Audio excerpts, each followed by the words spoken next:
Guys what's up विद्यार्थी John classes में आपका हार्दिक स्वागत है। तो कैसे हो दोस्तों आप सब।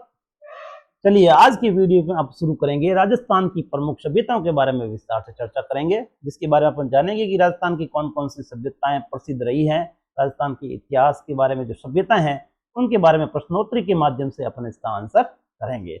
ये जो भी सवाल मैं ले रहा हूँ विद्यार्थियों ध्यान देने योग्य बात यह है कि ये सारे सवाल विद्यार्थी जॉन क्लासेस की ऐप में टेस्ट के रूप में पूछे जा चुके हैं, जिसके बारे में अपन आज विस्तार से चर्चा करेंगे और आने वाले वीडियो में इसी तरह नए नए टॉपिक चुनेंगे, जिसके बारे में जैसे इस बार हो गया राजस्थान की प्रमुख सभ्यताओं के बारे में, अगली बार अपन लेके आएंगे राजस्थान की कला संस्कृति के बारे में।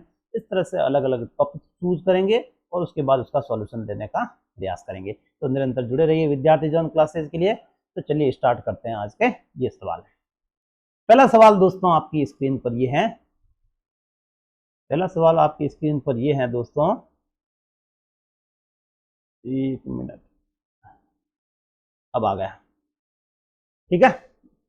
प्रश्न नंबर 1 है कि निम्नलिखित में से किस पुरातत्व स्थल का 1962-63 में NR बनर्जी एवं KN दीक्षित ने उत्खनन कराया। NR बनर्जी मतलब आप समझ चुके होंगे, NR बनर्जी की बात कर रहे हैं, ये कर रहे हैं नील रतन बनर्जी। कौन है दोस्तों? नील रतन बनर्जी। KN दीक्षित का मतलब है कैलाशनाथ दीक्षित, कैलाशनाथ दीक्षित। अब आपको समझ में आई गया होगा कि ये किसके बारे में चर्चा कर रहे हैं। तो ये उत्खनन किसने कराया? तो इसको बहुत ही अच्छा सवाल है, बेसिक सवाल है। इसका सही आंसर दोस्तों ये है, कौन सी सभ्यता है? बेराट सभ्यता, जहां पर भाबरू शिलालेख मिले थे, बौद्ध धर्म के प्रमाण मिले थे, आप सबको पता ही होगा। महाभारत कालीन अवशेष भी मिले थे। तो बेराट सभ्यता राजस्थान की बहुत ही प्रमुख सभ्यता। चलिए आगे बढ़े। चलिए नेक्स्ट सवाल लेते हैं आपकी स्क्रीन पर। राजस्थान की किस सभ्यता को ताम्रवती नगरी के रूप में भी जाना जाता था? ताम्रवती नगरी के रूप में जानने का मतलब ये हुआ दोस्तों, एक ताम्रवती नगरी होती है, एक ताम्रवती सभ्यताओं की जननी होती है। एक ताम्रवती नगरी होती है और एक होती है ताम्रवती सभ्यताओं की जननी। ये दो अलग अलग सवाल बनते हैं, कई बार एग्जाम में पूछा जाता है, तो विद्यार्थी अक्सर कंफ्यूज होते हैं। तो कोई भ्रम में नहीं रहना है। कई बार क्या होता है कि बहुत सारे एग्जाम एक साथ आ जाते हैं, तो विद्यार्थी कंफ्यूज है, इसकी तैयारी करूँ या उसकी तैयारी। उसी तरह से ताम्रवती नगरी और ताम्रवती सभ्यताओं की जननी दो अलग अलग सवाल बनते हैं, जिसके बारे में आपको विशेष रूप से ध्यान रखना है। तो ऑप्शन ए है बागोर, ऑप्शन बी है अहाड़, ऑप्शन सी है बालाथल और ऑप्शन डी है ईसवाल दोस्तों। तो देखिए इसका सही आंसर आपको पता ही होगा, ताम्रवती नगरी के रूप में जाना जाता है और वो है अहाड़ सभ्यता। कौन सी सभ्यता? अहाड़ सभ्यता को ताम्रवती नगरी के रूप में जाना जाता है। और ताम्रवती सभ्यताओं की जननी होती है ये दोस्तों, कौन सी है? गणेश्वर सभ्यता। कौन सी सभ्यता है? गणेश्वर सभ्यता। ठीक है, इसके बारे में विस्तार से ध्यान रखना है। ठीक है, आगे बढ़ते हैं दोस्तों। कई बार क्या होता है, किसी आदमी की दो प्रेमिकाएं होती है तो कंफ्यूज होता है कि कौन सी बेस्ट है। उसी तरह से आपको भी कंफ्यूजन में नहीं रहना है, बहुत ही अच्छा सवाल करना है, अच्छे से सवाल को रीड करना है, उसके बाद टाइप करना है। चलो आगे लेते हैं। 1961 से 1969 की अवधि के दौरान निम्नलिखित में से कौन पुरातत्ववेत्ता कालीबंगा के उत्खनन से संबंधित नहीं है? कालीबंगा के उत्खनन से संबंधित सबको पता ही है, कौन कौन नहीं है? बीबी लाल है, BK थापर है, MD खरे हैं। इसका सही आंसर क्या हो जाएगा? नहीं का पूछा है दोस्तों आपको, तो कालीबंगा RC अग्रवाल नहीं है। बीबी लाल, BK थापर, MD खरे, ये सारे जो विद्वान है वो कालीबंगा के उत्खनन से संबंधित है। छोटा सा सवाल है, बस फैक्चुअल इंफॉर्मेशन आपसे पूछिए, ध्यान रह जाएगा। चलिए आगे बढ़ते हैं। अगला सवाल यह है दोस्तों, कालीबंगा का उत्खनन कार्य कितने स्तरों में किया गया? बहुत ही अच्छा सवाल है, कई बार कंपटीशन एग्जाम में पूछा जा चुका है। दो प्राक हड़प्पा कालीन है, दो क्या है? प्राक हड़प्पा कालीन।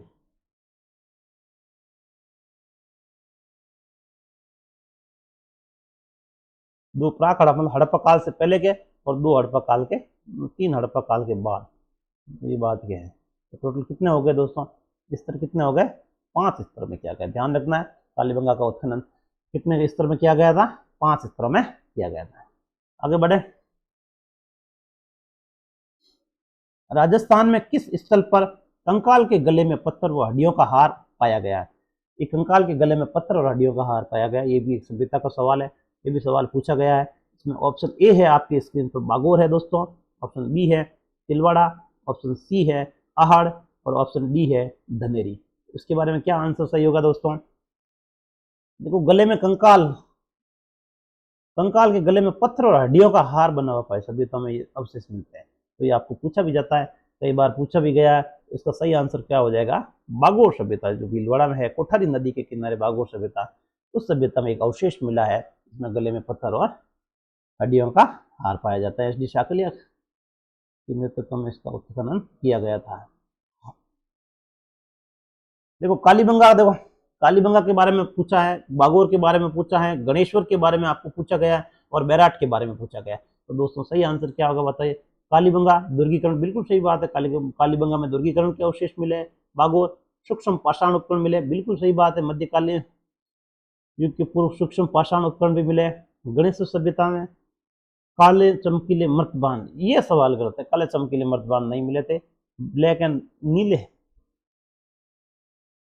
काले व नीले मर्तबान मिले थे। इसको कर्पिश वर्णी भी कहा जाता है। काले और नीले अवशेष मिले हैं, ये ध्यान रखना है। बैराट में तो आप सबको पता ही है कि बौद्ध विहार के अवशेष मिले। याद आ जाएगा ये चीज, बहुत ही अच्छा सवाल है। आगे बढ़ते हैं दोस्तों, चलिए अगला सवाल देखते हैं दोस्तों। अगला सवाल यह है कि किस इतिहासवेत्ता ने कालीबंगा को सिंधु घाटी साम्राज्य की तीसरी राजधानी बोला है? किस इतिहासवेत्ता ने पूछा है, इसके बारे में आपको ध्यान रखना है।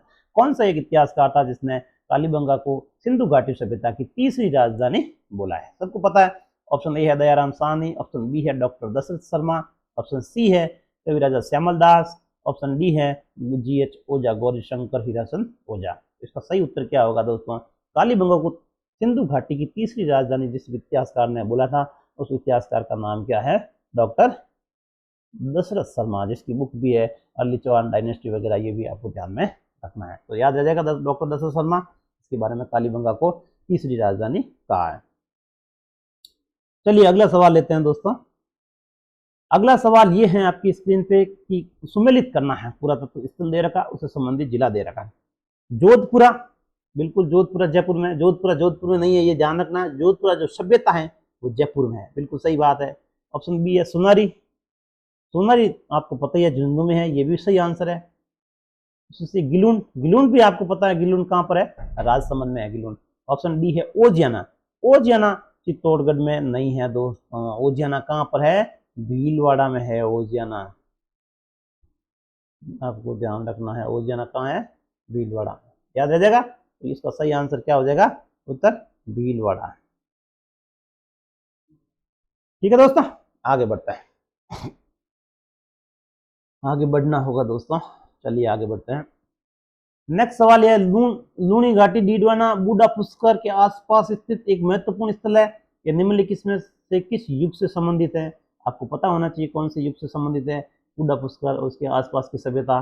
देखो ये भी RS में आया, किसी एग्जाम में आया, अच्छा सवाल है, इसके बारे में आपको पता होना चाहिए। तो ऑप्शन ए है ऊपरी पाषाण युग, ऑप्शन बी है उत्तर पाषाण युग, ऑप्शन सी है मध्यपुरा पाषाण युग और ऑप्शन डी है इनमें से कोई नहीं। तो दोस्तों अच्छा सवाल है, कई बार पूछा गया है इसलिए सवाल ले लिया गया। थोड़ा टफ किस्म का सवाल है, लेकिन आपको कंपटीशन एग्जाम की जो विद्यार्थी तैयारी कर रहे हैं उनको इनके बारे में पता होना चाहिए दोस्तों। इसका सही उत्तर है दोस्तों मध्यपुरा पाषाण युग, याद रह जाएगा कौन सा है? मध्यपुरा पाषाण युग। चलिए अगला सवाल लेते हैं। देखो ब्लैक एंड रेड वेयर संस्कृति किसके नाम से जानी जाती है? ब्लैक एंड रेड वेयर आपको पता ही है दोस्तों, ब्लैक एंड रेड वेयर, काली और लाल, ब्लैक एंड रेड वेयर समझ के, काली और लाल मर्दभांड वाली संस्कृति, काले व लाल मर्दभांड वाले संस्कृति, ये कौन सी है?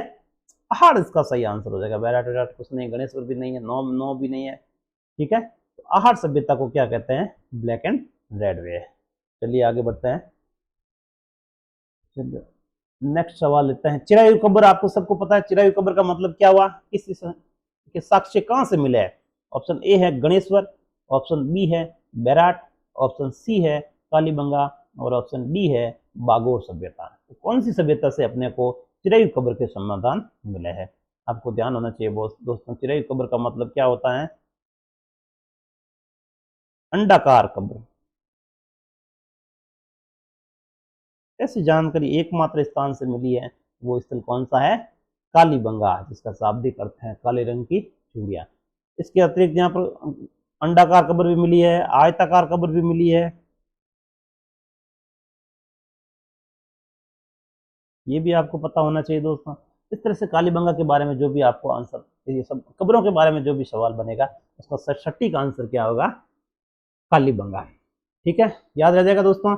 चलिए अगला सवाल लेते हैं। अगला सवाल आपकी स्क्रीन पर ये है, बैराट सभ्यता के संबंध में असत्य कथन का पहचान करना। देखो, असत्य कथन के बारे में आपको जानना। ये भी सवाल अच्छा है, किसी कॉलेज लेक्चरर एग्जाम में आया था। हूण आक्रांता मिहिर कुल ने बैराट का विध्वंस किया था। बिल्कुल सही बात है, मिहिर कुल ने बैराट का विध्वंस किया था। 6-7 कमरों वाला एक खंडहरनुमा भवन मिला है, भवन भी मिला है 6-7 कमरे बैराट में, ये भी सही बात है। ठीक है, भवन, मठ, मंदिर व स्तूप पत्थरों की प्रचुरता के बावजूद ईंटों से बने हुए, बिल्कुल सही बात है, ईंटों से बने हुए हैं। ऑप्शन डी है, बैराट से टकसाल के साक्ष्य नहीं मिलते। ये गलत है दोस्तों, यहाँ पर नहीं होना चाहिए था, क्योंकि बैराट से टकसाल के साक्ष्य मिलते हैं। इसके बारे में आपको विशेष रूप से ध्यान रखना है। तो ये इस आंसर का सही आंसर क्या हो जाएगा? इसका सही उत्तर क्या हो जाएगा? ऑप्शन डी है, क्योंकि बैराट से टकसाल के साक्ष्य मिले हैं। याद रह जाएगा ये। हूण आक्रांता मिहिर कुल के बारे में याद ध्यान रखना है। 6-7 कमरों वाला खंडहरनुमा भवन भी ध्यान रखना है। इस तरह से आपको ध्यान में रखना है। आगे बढ़े दोस्तों, चलिए आगे बढ़ते हैं। अगला सवाल है, अहाड़ का उत्खनन किसके नेतृत्व में निष्पादित हुआ था? अहाड़ का नेतृत्व देखो, ऑप्शन ए है H D Sankalia, option B है वी एन मिश्र, ऑप्शन सी है V S Vankar, option D है बीबी लाल। तो इसका सही आंसर क्या हो जाएगा दोस्तों? अहाड़ का उत्खनन किया था वो एच डी साकलिया। अभी मैंने पहले एच डी साकलिया को बागोर से जोड़ दिया था, जबकि बागोर से नहीं है। अहाड़ का उत्खनन किया गया वो एच डी साकलिया के द्वारा किया गया। बागोर से संबंधित जो इतिहासकार है वो है वी एन मिश्र, ध्यान में रह जाएगा, वी एन मिश्र। और अहाड़ से एच डी साकलिया इसका सही उत्तर। ध्यान रखना, छोटे मोटे सवाल इस तरह के बनते रहते हैं। इसके कौन किसकी बारे में किसने किसकी खोज की उसके बारे में छोटे छोटे सवाल बनते रहते हैं।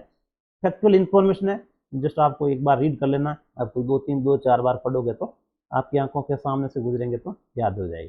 ठीक है, आगे बढ़ते हैं। 14वां सवाल ये है दोस्तों, राजस्थान के किस पुरातात्विक स्थल से अपोलो डॉट्स का सिक्का प्राप्त हुआ? अपोलो डॉट्स यूनानी देवता, आपको पता ही है किस स्थान से मिला है अपोलो डॉट्स का। तो ये भी सवाल बहुत बार आ चुका है, इस पर वेरी इंपॉर्टेंट लगा दीजिए, बहुत ही अच्छा सवाल है। अपोलो डॉट्स का चित्र किस देवता से, किस पुरातात्विक स्थल से प्राप्त हुआ है? तो ऑप्शन ए है सुनारी, ऑप्शन बी है बागोर, ऑप्शन सी है रंगमहल, और ऑप्शन डी है रेड। तो क्या उत्तर सही हो जाएगा दोस्तों? अपोलो डॉट्स का सिक्का। तो इसका सही उत्तर क्या हो जाएगा? रेड। सिक्के आपको आप पता है, सिक्कों का भंडार कहाँ मिला था राजस्थान में? एकमात्र स्थान से, वो है रेड। वो रेड जगह कहाँ पर है? ये है टोंक में जगह है। कहाँ है? टोंक में। तो सिक्के मिलते हैं वो जितने भी, वो ज़्यादातर जो सिक्के मिल रहे हैं वो अपोलो डॉट्स के हो सकते हैं, या किसी और देवता के भी हो सकते हैं। सिक्के अभी हाल ही में एक खुदाई भी हुई थी, करंट अफेयर्स में आया है, 2-2.5 वर्ष पूर्व एक डी के महलों की खुदाई हुई है, उससे उसमें भी सिक्के मिले थे, अलग अलग सभ्यताओं के स्तर भी मिले हैं। ठीक है, तो ये भी थोड़ा सा ध्यान रखना। सिक्कों का जो अजायबघर था राजस्थान में, वो कहाँ था? रेड मिला है, रेड है टोंक में। अलग अलग तरह की मुद्राएं मिली, पंचमार्क है, आहत सिक्के, अलग अलग तरह के सिक्के मिले हैं, तो ये आपको ध्यान में होना चाहिए। अभी डी के महलों की खुदाई हुई, वो भी थोड़ा सा ध्यान में रखना, करंट के सवाल बन सकता है। नेक्स्ट बढ़े आगे। रंगमहल में किस पुरातत्वविद के निर्देशन में उत्खनन कार्य किया गया था? रंगमहल कहाँ है? टोंक में है दोस्तों। कौन सा पुरातत्वविद है, मतलब इतिहासकार कौन सा है? इसका तो सबको पता होगा, फैक्चुअल इन्फॉर्मेशन है। वी एन मिश्र नहीं होगा, आर सी अग्रवाल भी नहीं होगा, के एन पुरी भी नहीं होगा। इसका सही क्या उत्तर हो जाएगा? नरेन। छोटे छोटे सवाल छोटे मोटे कंपटीशन एग्जाम में आते रहते हैं, आप जस्ट 2-3 बार रीड करोगे तो आपको इसके बारे में जानकारी मिल जाएगी। वैसे इसकी पीडीएफ डाल दी जाएगी, और इसके बारे में टेस्ट है, जो विद्यार्थी जो क्लासेज के नियमित विद्यार्थी जुड़े हुए वो टेस्ट भी दे सकते हैं। चलिए आगे बढ़ते हैं दोस्तों। अगला सवाल ये है कि किस पुरातात्विक स्थल को पूर्व में मालव नगर कहते हैं? मालव नगर पता ही, पूर्व का मालव नगर में समझ गए। मालव नगर का मतलब, पूर्व का मालव नगर कहते हैं रेड सभ्यता को। ऑप्शन ए में सुनारी भी है, नलियासर भी है, नगर टोंक है, रेड। तो मालव नगर पूर्व का मतलब, मालव नगर का मतलब बहुत ही सिक्के मिले बहुत सारे, इसलिए इसको क्या कह देंगे? पूर्व का मालव नगर। सिक्कों के भंडार मिले हैं रेड से, इसलिए इसको पूर्व को मालव नगर कहते हैं। पहले पुराने समय में आपने बड़े बुढ़े बडेरों के नाम से सुना होगा कि कहाँ जा रहे हो, कि भाई मालवा जा रहे हैं कमाने। मालवा मतलब जहाँ पर पैसा है, पैसा मतलब जहाँ पर सिक्के हैं, सिक्के मतलब जहाँ पर राजस्थान में सिक्के कहाँ पर मिले, रेड और टोंक में मिले। ठीक है, रेड टोंक इसका सही उत्तर हो जाएगा। नेक्स्ट देखते हैं 5 सांस्कृतिक युगों के अवशेष कहां पर मिले हैं। ऑप्शन ए है नलियासर, ऑप्शन बी है नौ, ऑप्शन सी है बागोर और ऑप्शन डी है भीनमार। ये आउट ऑफ सिलेबस टाइप का क्वेश्चन होता है। कई बार एग्जामिनर, अब आजकल ट्रेंड सेटअप हो गया है, मतलब कोर हिस्ट्री नहीं पूछ के उसके आसपास के एरिया के बारे में एग्जामिनर सवाल फोकस करता है। तो छोटा मोटा विद्यार्थी क्या सिर्फ कालीबंगा रटता है, सिर्फ आहार रटता है, सिर्फ गणेश रटता है। लेकिन अब एग्जामिनर का ट्रेंड सेट इस तरह से हो गया है कि वो मेन कोर एरिया से नहीं होकर उसके आसपास के एरिया से भी सवाल पूछने लग गया, जिसका उदाहरण आपके सामने है। तो इसका सही उत्तर क्या हो जाएगा दोस्तों, नलियासर नहीं है, नो इसका सही उत्तर हो जाएगा। शुंगकालीन भी मिले हैं, महाभारत कालीन भी मिले हैं, आर्यकालीन भी मिले हैं। इस तरह से कुछ 5 सांस्कृतिक युगों के मतलब समझ गए, 5 युगों के अवशेष मिले हैं, 5 कालों के अवशेष मिले हैं। ठीक है, याद रह जाएगा। तो छोटा मोटा आपको ये याद रहना चाहिए, क्योंकि अब ट्रेंड एग्जामिनर का बदल रहा है, क्योंकि कोर हिस्ट्री से सवाल नहीं पूछ के उसके आसपास के एरिया से भी एग्जामिनर फोकस करने लग गया है। ठीक है, तो इसका 5 सांस्कृतिक युगों का आपको याद होना चाहिए। क्या है उत्तर, 9 हो जाएगा दोस्तों। आगे बढ़े दोस्तों, चलिए आगे बढ़ते हैं। अगला सवाल है दोस्तों, यूनानी दुहत्ती व रोमन एम्पोरा कहां से मिला है। यूनानी दुहत्ती और रोमन एम्पोरा, इसका ऑप्शन ए है ईसवाल, बी है भीनमाल, सी है तिलवाड़ा और डी है बागोर। ये भी सवाल बहुत बार आ चुका है, इसके बारे में विश इंपोर्टेंट लगा देना। एक अपोलोडोटस और यूनानी दुहत्ती और रोमन एम्पोरा, इस पे इंपोर्टेंट लगा देना। ये सवाल कभी भी पूछे जा सकते, आपको पता होना चाहिए। यूनानी दुहत्ती और रोमन एम्पोरा कहाँ पर मिले हैं, भीनमाल से मिले थे। भीनमाल की यात्रा किसने की थी, ह्वेनसांग ने जो भीनमाल की यात्रा की थी, उन्होंने भी इस बर्तन की तारीफ की थी, कुछ नाम भी दिया था, पीलो योलो ऐसा कुछ नाम था। भीनमाल आया था ह्वेनसांग, उन्होंने इसके बारे में जानकारी दी थी, इसके बारे में, इस बर्तन के बारे में कुछ लिखा था, पीलो यो की ऐसा कुछ लिखा था। तो ये भी ध्यान रखना, भीनमाल कौन विदेशी यात्री भ्रमण करके गया है, वो है भीनमाल, वो है ह्वेनसांग। सॉरी, भीनमाल तो आया था। नेक्स्ट बढ़ते हैं। अगला सवाल देखो, किस सभ्यता स्थल से चांदी के 8 पंचमार्क सिक्के मिले हैं। चांदी के 8 पंचमार्क सिक्के बहुत ही फेमस सवाल है, बहुत बार कंपटीशन में रिपीटेड सवाल है, इसके बारे में ऑप्शन देने की जरूरत नहीं होगी। आपको कोई नींद से उठाकर पूछ ले 8 चांदी की पंचमार्क मुद्राएं कहां पर मिली है, तो क्या बता दोगे दोस्तों, बता दोगे कि बैराट से मिली है। ठीक है, इस तरह के कोई सवाल होते हैं उसको आपको पता ही होना चाहिए, चाहे कहीं से भी पूछ ले। जैसे 8 चांदी की पंचमार्क मुद्राएं हो गई, यूनानी अपोलोडोटस हो गया, वो रोमन एम्पोरा हो गया, इस तरह के छोटे मोटे सवाल है, कई बार आते रहते हैं, तो ये तो आपको बेसिक पता ही होना चाहिए। ठीक है, आगे बढ़ते हैं दोस्तों। अच्छा सवाल है ये भी। अच्छा, साबी नदी के तट पर प्राचीन राजस्थान की सभ्यता का कौन सा स्थल बसा हुआ है। साबी नदी आपको पता ही है, साबी नदी के तट पर जयपुर में बसा हुआ है, वो सभ्यता कौन सी है, जोधपुरा सभ्यता है। जो नदियों के बारे में जानते हैं वैसे ही सवाल का उत्तर कर सकते हैं। भाई गिलून तो राजसमंद में, बागोर भीलवाड़ा में है, नगरी टोंक में है, तो जोधपुरा सभ्यता जयपुर में साबी नदी के किनारे पर बसी हुई है। ठीक है दोस्तों, इस तरह से आपको सवाल के बारे में कुछ पता होना चाहिए। तो मेरी कोशिश ये रही है कि जो भी अपने ऐप में सवाल डाले हैं उसके बारे में वीडियो बनाकर डिटेल में थोड़ा एनालिसिस करेंगे। तो आने वाले टाइम में हम और भी नए नए वीडियो लाएंगे, और जो भी ऐप में सवाल डालेंगे उसके बारे में विस्तार से चर्चा करेंगे। तो आप सभी विद्यार्थी अगर नए हैं तो चैनल को लाइक शेयर और सब्सक्राइब जरूर करें, और जुड़े रहिए विद्यार्थी जॉन क्लासेस से। Thank you so much all of you.